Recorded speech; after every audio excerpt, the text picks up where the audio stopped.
Oui, nous retournons encore jeudi à mercredi. Nous retournons encore pour nous dire salutations, mesdames, messieurs, mesdemoiselles, salutations pour nous toutes à la Honbade. Des boutons des salutations, ça. Nous voulons dire bienvenue sur SHM. Bonne nouvelle, c'est voix grand monde, serviteur ou grand monde cheveux blancs. Nous paraît pour nous saluer aujourd'hui à ce mercredi 13 août 2025, n'a dit avec tous les amis, camarades nous, honnête, respect. Depuis ouvrir porte là pour nous, tout ça nous porter pour une vidéo, même côté pour nous remettre à nous-mêmes. Parce que c'est ça nous fait aller chercher tout partout pour nous porter tout ça qui est bon. Et assurément, tout ça nous porter ou mettre kembe c'est bon bagay. Nous comptons pour nous là avec vous après-midi, nous avons des amis Facebook, YouTube, s'il vous plaît, si vous pouvez abonner ensemble avec nous. Et puis, vous pouvez faire cliquer sur la petite cloche là, chaque fois nous paraît pour avoir une notification, pour avoir un message qui arrive joindre nous dans le téléphone. Nous comptons pour nous avec vous. Nous avons autant pris, séparer et partager, faire amis, tendez tout ça que nous avons dit, nous avons entendu. Après-midi, nous venons pour nous remettre une déclaration, un vaillant, un patriote, un jeune garçon chargé à venir devant et qui pas peur, il pas peur pour faire face avec un monde qui est dangereux, un monde qui a un paquet de rapaces là-dedans, et à 80%, tout le monde qui devant eux, ce sont des rapaces pour ravager tout ça qui n'est pas capable. Eh bien, nous venons pour nous faire autant une déclaration que jeune homme ça a fait. Mais avant que nous allions plus loin, nous voulons saluer tous les amis, pasteurs nous, qui nous dit au tabernacle de Jésus-Christ, saluez-vous dans le nom de Jésus, parce que chaque homme nous, tabernacle, vous dire, prends courage. Prends courage, que mes femmes, même les routes la glissée, même les ou entravé sur route là, gagne Jésus qui compte faire route, côté qui pas de route. Et l'habitué fait ça, l'a continué faire ça. N'a dit merci avec son qui est toujours là pour nous aider. Chaque fois, nous paraît, nous dit bon Dieu merci. Et alors, nous voulons saluer quelques amis pour nous t'arrêter saluer après-midi, nous t'arrêter saluer et évangéliste oriental 561 2 81 96 30 qui est dans l'église famille de Jésus-Christ dans West Palm Beach et nous t'arrêter saluer tout pasteur Frankner 561 633 1469 pour qui pas pour nous pas entrer quoi nous directement dans la zone Ocala pour nous saluer quelques amis qui toujours aimé accompagner nous à la gloire de Dieu, nous saluer. Mais à nous saluer, pasteur Thomas, qui commençait un travail dans Daytona Beach, monde qui dans la zone Daytona, nous avons dit nous pas l'église haïtienne, mais gon l'église tout neuf qui paraît pour nous mettre les numéros ça, avec ça, nous avons besoin de pasteur Thomas pour nous plus explications 386 631 87 95 386 631 87 95. Oui, nous mettons relais là-bas toute explication possible. Église évangélique baptiste source de vie, ça directement on a parlé de pasteur Wildor, pasteur Wildor Jérôme. Oui, vous mettez relais dans le numéro ça 941 875 1773. Relève. Et puis là-bas, plus d'explications, on est capable de rester dans l'église ensemble avec vous, on est capable d'adorer, et on va avoir une bonne adoration. Conseiller des jeunes là qui jouer en pile musique ensemble avec vous.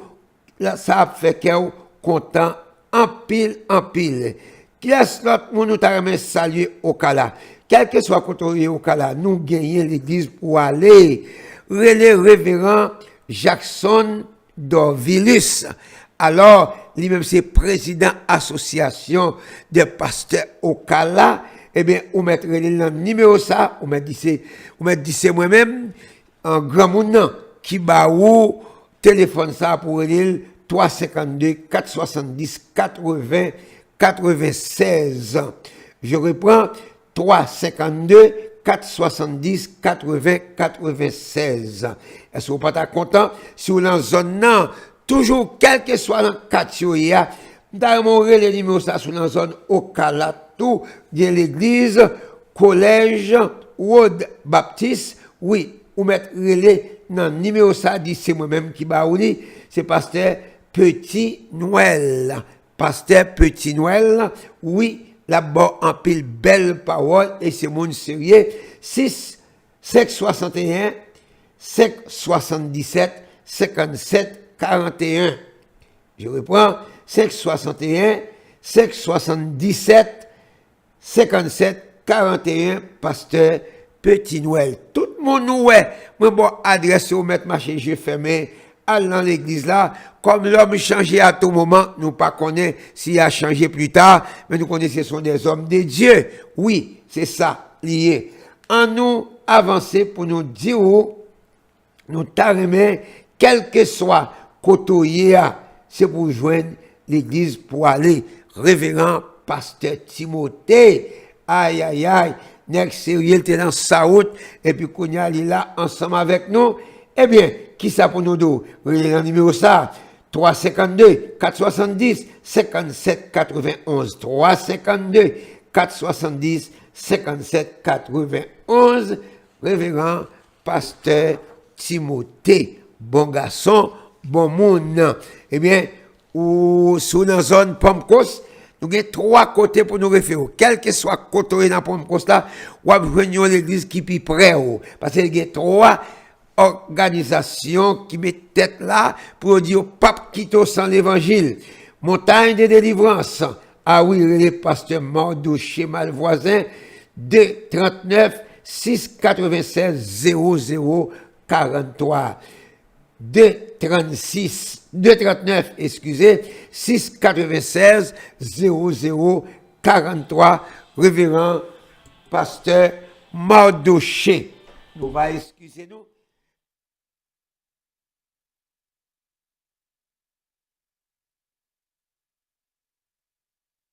Un petit problème et que nous pas comprendre, mais cependant on nous continuer pour nous dire où et sous la zone toujours pomme costa ou pas besoin de perdre les pasteur Marc le War 561 506 69 15 561 506 69 15 le révérend pasteur Marc le War. Et pour qui pas, faut courir les pasteur Wilbert. Sous la zone, dégageons le numéro ça. 561 860 17 74. 561 860 17 74. Pasteur Wilbert. Oui, c'est ça, c'est comme ça. N'a continué. Avec live là, n'a continué avec lui, et puis comme ça, pour nous continuer à saluer, nous contents de ce que le Seigneur a nous opportunité à soi pour nous retourner encore. Qui est-ce que nous pourrons le présenter?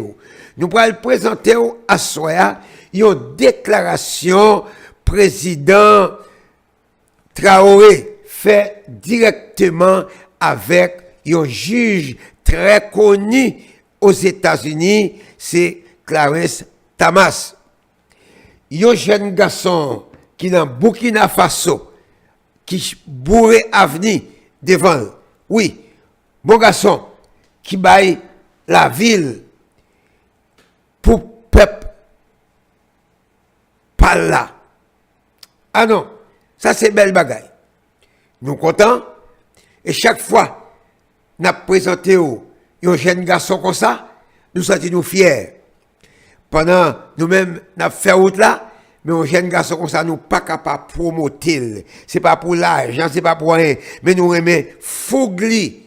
Amen. Un jeune homme vigoureux qui travaille très dur pour délivrer le pays. Et puis, nous aimons pour tout Haïtien, tendez ça pour faire tout l'autre Haïtien, passer l'un après l'autre. Parce que nous là, pour nous faire entendre pile bagaille qui a passé dans Burkina Faso. Oui, nous fait et nous très fiers pour nous dire quantité ça a passé. Et dans ce fait semaine, nous espérons nous gagner temps pour nous venir faire un râler pour quantité de monde. Nous saluer une grosse femme, une héroïne qui sortit Cap Haïtien qui a plongé directement, qui entré dans Burkina Faso, côté de recevoir le président Traoe, te recevoir avec un pile honneur. Et puis très prochainement, nous attendons pour nous venir parler, un passeport président Traoré mettez dehors pour nous qui tout partout dans le monde. Merci. Alors, quittez-nous, dis-nous, peut-être nous avons un petit campé vidéo pour nous faire parler. Mais tendez ça avec attention. On ça me remet en pile. Président Traoré, il fait preuve, ils sont patriotes. Nous pas, c'est un chita là après-midi. Hein. Nous pas qu'à expliquer au combien de danger président Traoré monter sous yo. Les messieurs pral fait arrestation ça yo, les pral fait gens de travail ça yo, on série de gangs. Yo pral aller aborder, yo pas vrai président Traoré aller. Il dit fuck m'aller, l'ordre du président, fuck moi aller. Si nous même n'aller, pour qui ça pour me pas aller, il peut peut-être y aller. Et puis aïe aïe aïe aïe aïe aïe. Bon mes garçons, eh bien, il t'a parlé avec Clarence Thamas. Il n'a pas parlé avec en français. Il t'a parlé avec en créole. En anglais, excusez. Dans la langue, côté, il n'y a pas besoin de traduire pour Clarence Thamas, juge pas noir aux États-Unis, il y a un juge noir. Mais c'est couleur qui noir en dans le blanc. Depuis quand il est rentré dans la Cour suprême, je crois, 91 ou bien 90. Il ne faut jamais lever plus de un jour pour un grain noir. Toutefois, lever plus de c'est compte noir. Il lever toute la ville. Eh bien, il te font des ordres, là, de respecter président Burkina Faso. Il est noble. Il fait tout ça capable. De septembre 2022, rive jeudi, il fait Burkina Faso, il y a l'autre bagaille.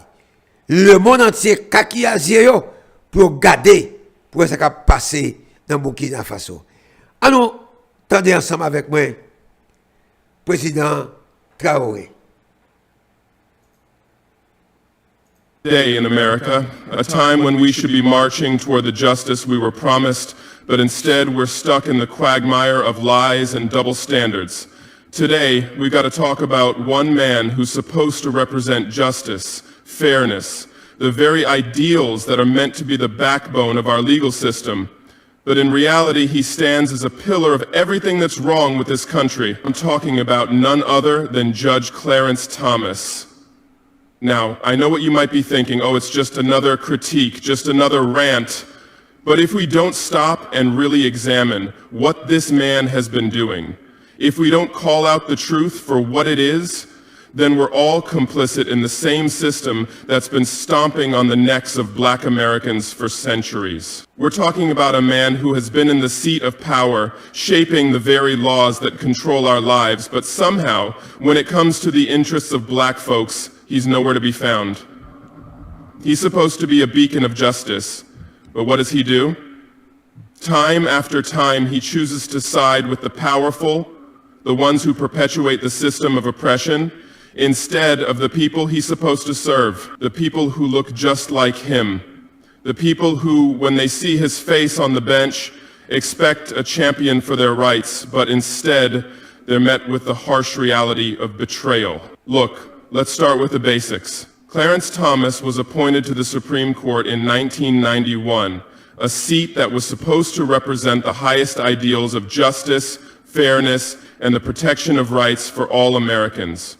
The man was supposed to uphold the Constitution in a way that defended the oppressed, that stood firm for the vulnerable, and that made sure justice was truly blind, not tainted by privilege or power. Yet, from the very beginning, there have been questions, deep, profound questions, about how he even got to that seat in the first place. His confirmation was anything but straightforward. It was mired in controversy, allegations, and a bitter public spectacle that continues to haunt the integrity of the very institution he represents. You want to talk about bias? Look no further than the very process that elevated Thamas to the highest court in the land. If we're honest, his confirmation was less about his qualifications and more about the political game that was being played.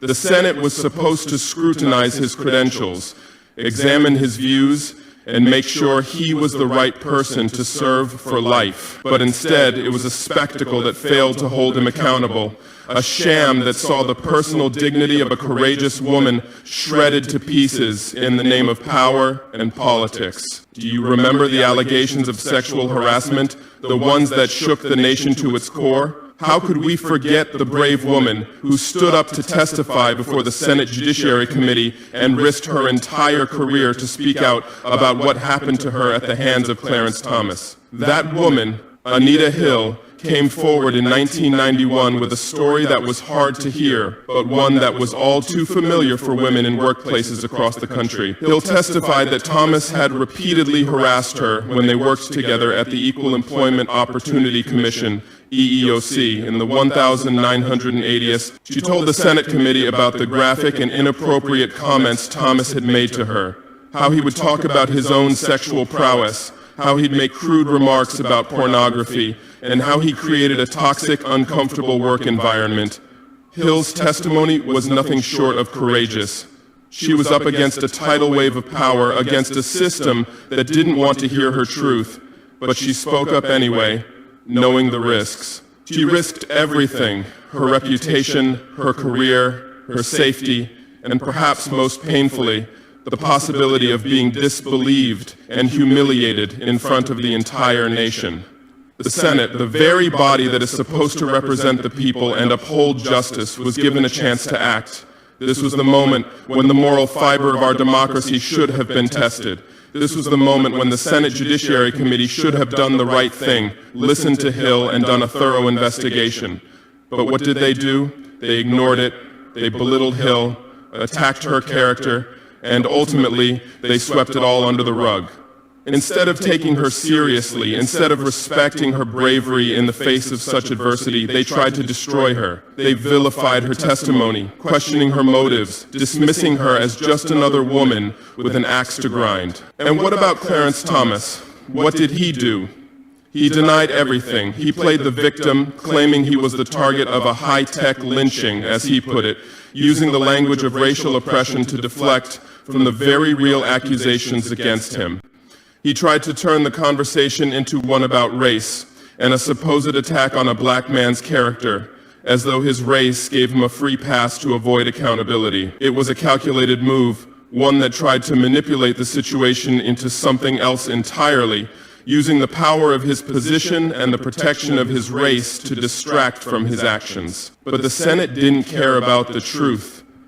They didn't care about the impact of his alleged actions on Hill or the hundreds of women who experience workplace harassment every day. What they cared about was power, politics, and securing the future of the conservative agenda. Clarence Thamas wasn't just a judge. They saw him as a tool. He was the man who could tip the scales of justice in their favor, who would push their conservative ideologies to the highest courts of the land for decades to come. And so, despite the allegations, despite the explosive testimony, despite the public outcry, the Senate confirmed Clarence Thomas to the Supreme Court. Let's not be naive about this. The whole process was a farce. It was a stain on the integrity of the judicial system and the Senate. It was a moment when the truth was buried beneath the weight of political agendas, where power played a far more prominent role than any pursuit of justice. And Clarence Thomas, the man who was supposed to be the ultimate protector of justice, became a product of that very system of power. This confirmation wasn't just about one man. It was about a system that failed to protect women, that failed to believe survivors, and that showed time and time again that when power is at stake, justice is often an afterthought. Anita Hill's testimony wasn't just ignored. It was gaslit, it was minimized, it was reduced to a side note in a political game that played out on the national stage. Her words, her experience, were treated as an inconvenience to the real goal, getting Clarence Thomas onto the Supreme Court. Now, 30 years later, we see the consequences of that failure. Clarence Thomas has served on the Supreme Court for over 3 decades, shaping laws and policies that affect the lives of millions of Americans, including millions of Black Americans. And yet every time his name appears in the headlines, it's a reminder of how a man who came to the court amid such controversy has remained entrenched in a system that continues to serve the powerful and the elite, while Black Americans, women, and other marginalized groups continue to suffer under a system that is supposed to protect them. The question isn't just about his actions in 1991, it's about what those actions represented: a failure of justice, a failure of accountability, and a failure to recognize that those in power should be held to the highest standard, especially when they have the power to shape the lives of millions of people. Instead, we're left with a man who has used his position to cement a legacy that is as divisive as it is dangerous. And every time he's allowed to sit on the bench, every time he gets the opportunity to make a ruling, we're reminded that the system failed us once and continues to do so. Anita Hill's testimony was more than just a moment of courage. It was a warning that the systems of power in this country don't always operate in the way they should. That when we look to those in power to uphold justice, sometimes we get nothing but silence. Clarence Thomas's confirmation was a reflection of that reality, a system more interested in protecting the powerful than in protecting the truth. And that's the legacy he's left, not just for the Supreme Court, but for the American people.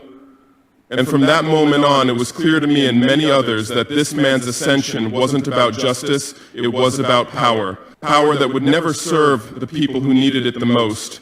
Power that would silence the voices of Black Americans who continue to struggle against a system that's never been on their side. Fast forward to today and we see it.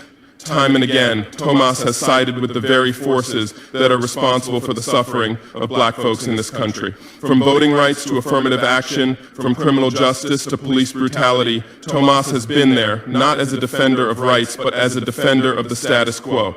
Why is it that time after time we find him voting to uphold the very policies that keep Black Americans down? Why is it that when the court has a chance to make progress, to move toward true equality, Clarence Thomas is the one holding us back? Let's break it down. Voting rights. You remember the Shelby County v. Holder case, right? The one where the Supreme Court gutted the Voting Rights Act of 1965, a law that was supposed to protect the rights of Black voters in the South.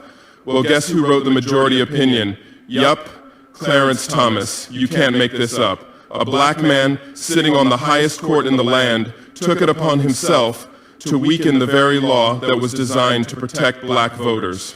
And why? Because he bought into the lie that discrimination was a thing of the past, that the playing field was finally level. But that's a slap in the face to every Black person who has been harassed, intimidated, or outright blocked from voting. That's a slap in the face to the memory of every civil rights activist who fought and died so that we could have the right to vote. And for Thomas to stand there and say, "Nah, we don't need this anymore," is an insult. And don't even get me started on affirmative action, the very thing that has helped level the playing field for Black Americans when it comes to education and employment.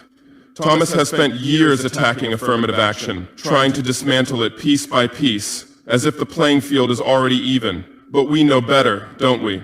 We know that when it comes to education, when it comes to jobs, when it comes to opportunity, Black Americans are still fighting an uphill battle. Clarence Thamas wants to pretend like the playing field has magically leveled, but I don't see any black folks sitting at the same table as the people who've been benefiting from centuries of privilege. Clarence Thamas, the so-called originalist, wants to argue that the Constitution doesn't guarantee special protections for marginalized groups, that everything should be based on what the Founding Fathers intended. But let's get this straight. The Founding Fathers didn't intend for black people to be free. They didn't intend for black people to have the same rights as white people. So when Thamas leans on originalism to justify his decisions, it's a clear message. Black lives don't matter. Black opportunities don't matter. Black struggles don't matter.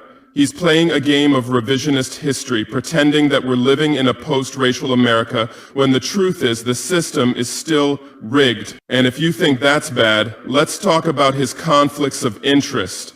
Judge Thamas has long been criticized for not recusing himself from cases where there's a clear conflict of interest. One of the most egregious examples came with his wife, Ginny Thamas, who's been deeply involved in right-wing politics. She was part of the movement to overturn the 2020 election, sending texts to politicians and trying to push them to undermine the results. Now, how can a judge who's supposed to be impartial and unbiased continue to sit on cases involving the future of American democracy while his wife is out here playing footsie with people trying to tear that democracy down? It's a blatant conflict of interest. And yet, Clarence Thamas refuses to step aside. How is that justice? How is that impartiality? Now let's not forget the scandals, the ones that keep stacking up. This man has been on the Supreme Court for over 3 decades, and yet we're just now hearing about all the luxury gifts he's been receiving. The courtroom may have your flags, your robes, your gavels, and your titles, but you do not have my submission. You say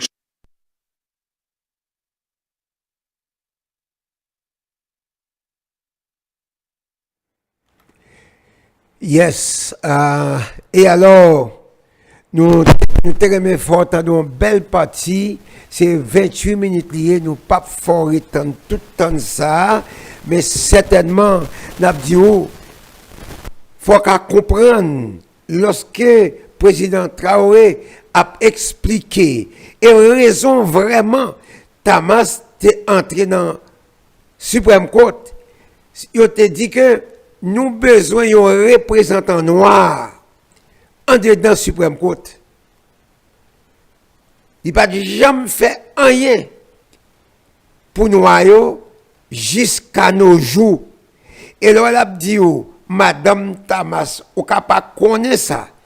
Le janvier 6 janvier, riot ou son été fait en dedans Washington, dans la Maison Blanche.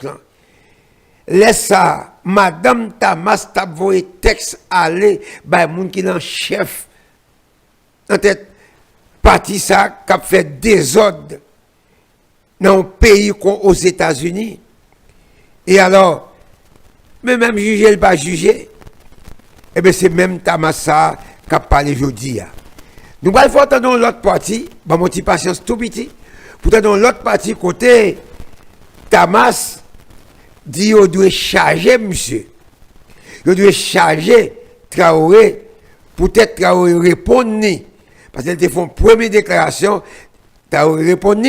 Qu'on est là, pour que Traoe vienne répondre, qu'on a fait l'autre déclaration encore. Après, fin temps de déclaration, ça, ou pas le temps de qui ça, Traoe va répondre, pour le dire qu'on y a. On nous suit avec nous.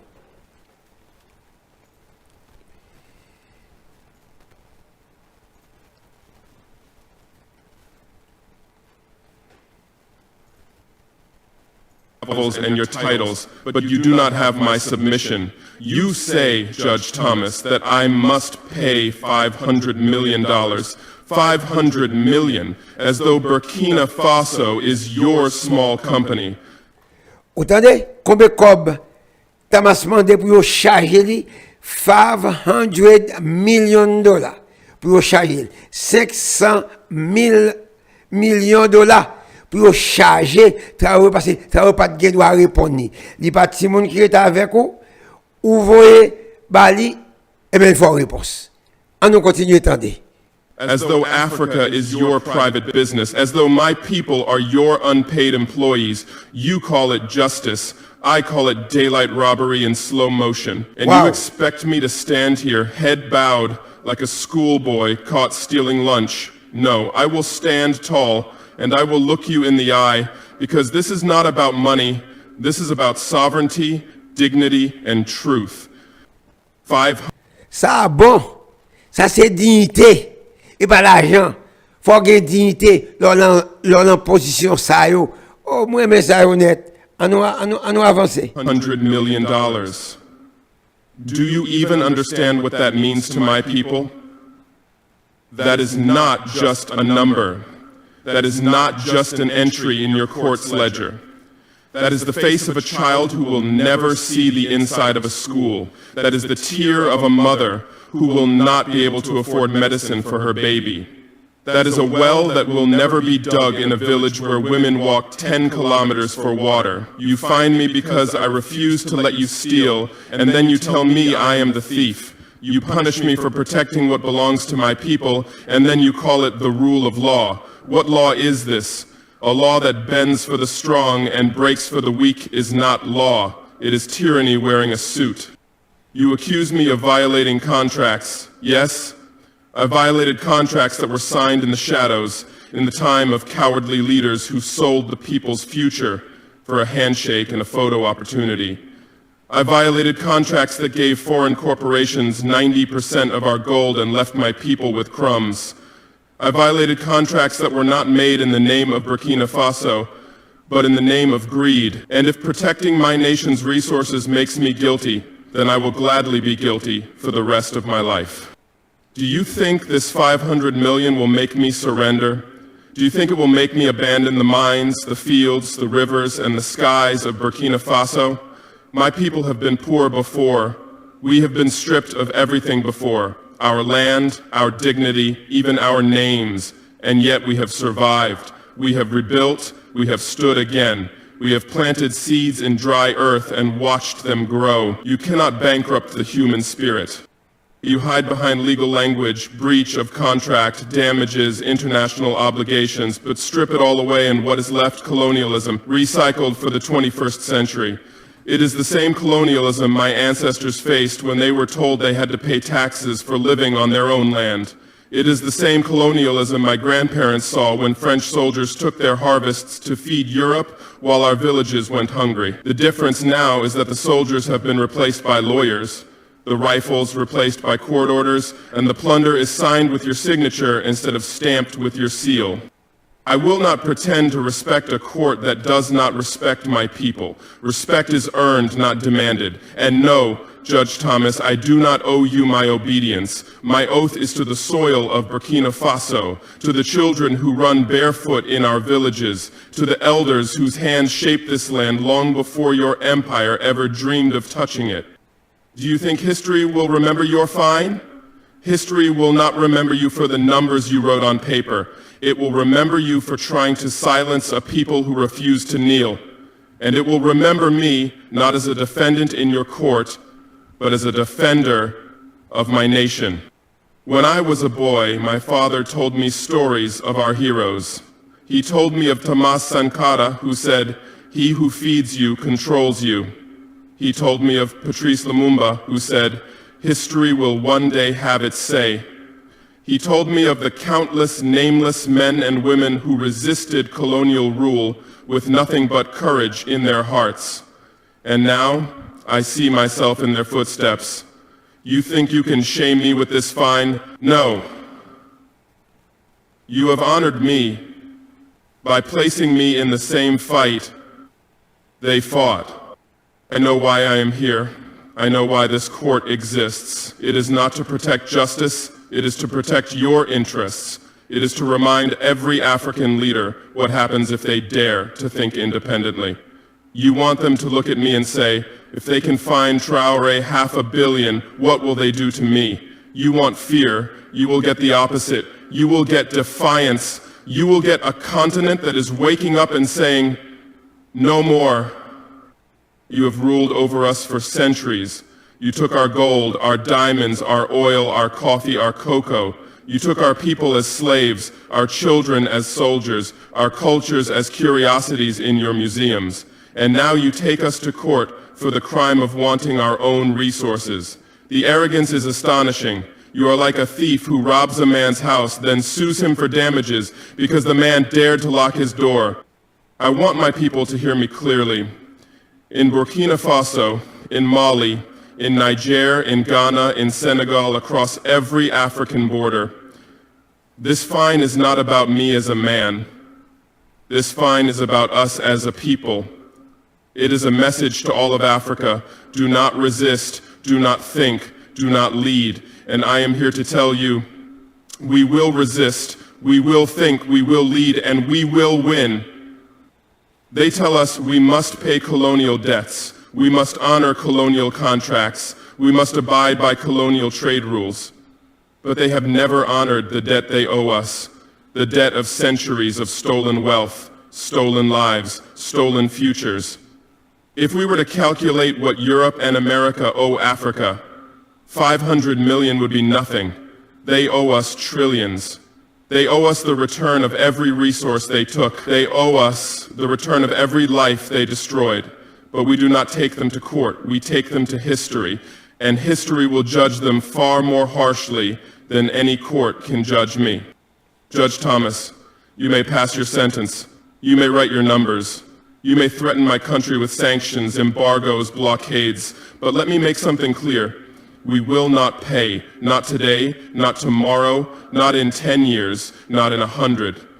If you want the wealth of Burkina Faso, you will have to come and take it with your own hands, and you will find that the hands of my people are ready. You can freeze our accounts, we will build our own banks. You can blacklist our leaders, we will raise new leaders from the soil. You can cut us off from your trade, we will trade with each other, with Asia, with Latin America, with anyone who treats us as equals. The days when Africa's destiny was written in European capitals are over. Now it will be written in Ouagadougou, in Bamako, in Addis Ababa. And to the youth, the young men and women listening to me now, I am speaking to you. Do not be intimidated by their courts. Do not be shaken by the robes they wear or the flags they stand under. Do not be blinded by the cameras they point in your face or the headlines they write in their newspapers. These are tools of intimidation. These are the chains of the modern age, invisible, silent, polished, but chains nonetheless. They will call you radical. They will call you extremist. They will call you dangerous. Good. Wear those names like armor. Alors, nous faisons un petit camp là pour nous montrer. Gardez figi toi bien. Meni. Alors, gen peut-être captant de nous, c'est pas longtemps, parce que nous habitués à montrer. Et figi tout messieurs honnêtes, mais nous faisons un petit camp là pour nous montrer. Figi juge Clarence Thamas, pour capable garder le bien, pour elle, pour connaître juge ça qui chita dans Supreme Court qui plus haut aux États-Unis, mais il faut que jamais lever plume pour c'est pas contre tout le monde noir immigrant il lever compte et ça le fait plus. OK, en avant. Presque fini. Wear them like a medal pinned to your chest, because in their vocabulary, radical means someone who refuses to bow down. Extremist means someone who will not be bought. Dangerous means someone they cannot control. Watch what magnesium does to your bowels. If you have to wipe more than 4 times after... Alors, ça qui passe là, c'est son réclame qui monte, mais n'a pas changé. And if that is what you are, then never apologize for it. They will tell you that independence is impossible. They will look you in the eyes and say, Africa cannot survive without our aid, without our loans, without our approval, and they will say it with the same confidence as a jailer telling a prisoner that life outside the cell is impossible. But my young brothers and sisters, the door is open, the cell is not locked. What keeps us inside is not the lock. It is the belief they have planted in our minds. Understand this, their aid is not a gift. Aid is nothing but a leash, and a leash has only one purpose, to keep you where the master wants you. They give with one hand and take with the other. They give us wheat, but take our gold. They give us medicine, but take our oil. They give us development projects that employ their own companies, their own engineers, their own workers, while our youth sit unemployed in the streets. And then they tell us we should be grateful, but I am telling you, Africa's youth, you were not born to be on a leash. You were born to be free. Your destiny is not to be forever developing while others are forever developed. Your destiny is not to be the raw material supplier for someone else's empire. Your destiny is not to migrate in desperation to foreign lands because your own land has been emptied of opportunity. Your destiny is here, on this soil, in this sun, under these skies. You ask me, but Traoe, how do we break free? We break free first in the mind. Before we build our roads, our factories, our armies, we must rebuild our thinking. We must unlearn the lies we have been taught since childhood. We must unlearn that the white man's approval is the measure of progress. We must unlearn that English or French is the only language of success. We must unlearn that our culture is backward, our history is irrelevant, our traditions are obstacles. Because here is the truth they will never teach you in their schools. Africa is not poor. Africa has never been poor. Africa is the richest land on earth, but the poorest in freedom. And that poverty of freedom is what allows them to rob us. The day we reclaim our freedom, we will not need their aid, their loans, their pity. We will stand on our own legs, and the world will have to deal with us as equals. Do not let them scare you with their power. They have armies, we have people. They have banks, we have land. They have media, we have truth. They have courts, we have history, and history is the final judge. You see, every empire that came before them believed it would last forever. The Romans thought so, the British thought so, the French thought so, and where are they now? Their empires are history books, their power reduced to stories told in classrooms. Why? Because no empire can outlast the will of a people determined to be free. I know some of you think, but Traoe, we are young, we have no weapons, we have no wealth, we have no influence. Listen to me. You have something greater. You have time, you have numbers, and you have fire in your hearts. If the youth of Africa decide today that they will no longer be silent, no court in the world can contain that decision. But you must be prepared. They will try to buy you. They will offer you scholarships, contracts, positions in their institutions.